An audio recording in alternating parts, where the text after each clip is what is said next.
오늘은 통제하는 애인의 신호 11가지를 알아보겠습니다. 애인이 자꾸만 통제하는 것 같을 때 애인으로부터 압박감을 느낀 적이 있나요? 통제하려는 경향의 애인을 만날 수 있습니다.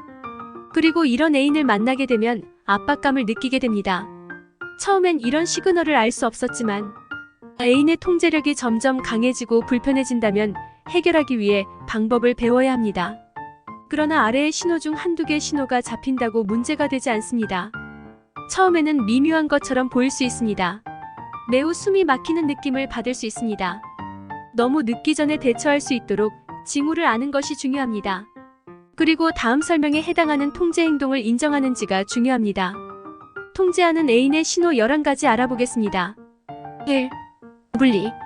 애인이 나의 친구나 가족으로부터 분리를 시키려 합니다. 친구들과의 만남, 가족 모임에 가는 것을 특별한 이유 없이 달가워하지 않을 수 있습니다. 애인은 일반적으로 불안을 느끼며 다른 한편으로는 사람들이 자신에 대해 솔직한 마음으로 애인에게 말할 것에 대해 걱정하기 때문일 수 있습니다. 2. 사소한 비판. 애인이 내가 하는 어떤 일에도 자주 비판을 합니다. 애인에게 무언가 부족한 사람이 되는 기분을 느끼며 완벽하지 않은 것처럼 느끼도록 끊임없이 나를 비판한다고 느낀다면 통제의 큰 시그널입니다. 3. 이별 위협. 위협이 꼭 눈에 보이는 것이 아닐 수 있습니다. 실제로는 더 개인적이고 감정적으로 헤어짐을 무기로 위협을 할 수 있습니다. 자주 이별을 말하면서 요구사항을 이야기하는 것은 이런 위협이 훨씬 더 효과적이기 때문에 통제하는 경향의 애인이 이를 사용합니다. 4. 조건부 애정 표현. 내가 애인을 기쁘게 하기 위해 무언가를 할 때만 애정 표현을 해주나요?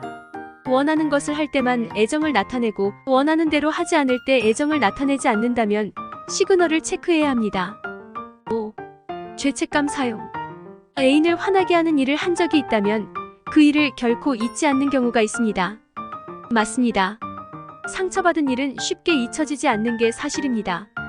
그러나 애인이 과거의 일을 자꾸만 언급하고 자신이 원하는 것을 하도록 그때의 일에 죄책감을 느끼게 만든다면 통제하려는 것은 아닌지 체크해야 합니다. 6. 질투. 애인이 나의 관심이 다른 곳으로 갈 때마다 끊임없이 질투하나요? 연인 사이의 질투는 자연스러운 일이지만 질투의 대상이 다른 여성을 넘어서 친구와 가족에게도 생길 수 있습니다. 이런 질투 때문에 자주 비난을 하고 친구 및 가족과의 단절을 의도할 수 있습니다. 7. 혼자 있는 시간 존중 못함. 연인 사이에 시간을 공유하는 것은 당연합니다. 하지만 각자 혼자 시간을 보내야 할 필요가 있습니다. 혼자 있는 시간은 정신 건강을 유지하는 데 중요한 부분입니다. 혼자만의 시간을 갖고 생각하거나 좋아하는 일을 하고 싶지만 이해할 수 없는 논리로 애인이 혼자 있는 시간을 허용하지 않는다면 시그널을 체크해야 합니다. 8. 잦은 말다툼. 애인이 자주 깊은 대화를 원하지만 막상 대화를 시작하면 논쟁으로 바뀌며 항상 나의 잘못이 아님에도 불구하고 애인의 말을 들어보면 잘못한 사람이 되어 있지 않나요? 그리고 늘 애인이 마음이 다친 사람이 되어 있지 않나요? 자주 말다툼을 하게 되면 점차 사소한 문제일지라도 내가 말다툼에 지쳐 애인이 말하는 것에 어쩔 수 없이 동의하게 만들려고 하는 것입니다. 9. 뜻대로 되지 않으면 화냄. 자신의 뜻대로 되지 않을 때 쉽게 화를 낼 수 있습니다. 화를 내므로 애인이 원하는 것을 보다 효과적인 방식으로 하도록 유도할 가능성이 높습니다. 10. 모든 것에 칭찬 필요함. 통제하는 경향이 있는 애인은 칭찬을 좋아하므로 음식을 요리하는 것과 같이 어떤 일을 할 때 그것에 대해 많은 칭찬을 원합니다. 또한 나의 주변의 모든 사람에게 얼마나 멋진 애인인지 알리기를 원할 것입니다. 11. 모든 것을 알아야 함. 반복적으로 연락을 하며 내가 무엇을 하고 있는지 알고 싶어 합니다.